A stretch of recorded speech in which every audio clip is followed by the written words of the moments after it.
রোববার রাতে রাজধানীর মধ্যবাড্ডার গুদারাঘাট ৪ নম্বর রোড এলাকার একটি দোকানে বসেছিলেন কামরুল আহসান সাধন।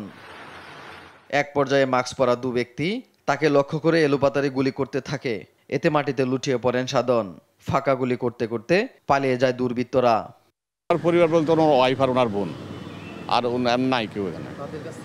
না, ওনার ওয়াইফও ওনারাও এরকম কিছু বলে নাই যে কোনো তার এরকম শত্রু আছে, মেরে ফেলতে পারে, এরকম কোনো ধারণা তার থেকেও আমরা পাইনি। বা আমার সাথেও তো ক্লোজ ছিল বা সবসময় কথা হতো, এরকম কোনো কথা কখনো শুনিনি।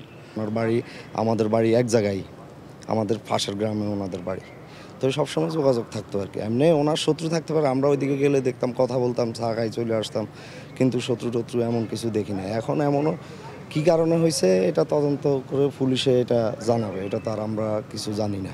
গুরুতর আহত অবস্থায় দলীয় নেতাকর্মী ও স্বজনরা তাকে জাতীয় হৃদরোগ ইনস্টিটিউটে নিলে মৃত ঘোষণা করেন চিকিৎসক। হত্যাকাণ্ডের কারণ ও কারা জড়িত সে বিষয়ে নিশ্চিত নয় পুলিশ ও পরিবারের সদস্যরা। উনি অনেক নিরীহ মানুষ আছিল, মানুষের সাথে কোনো সময় উনি করে নাই।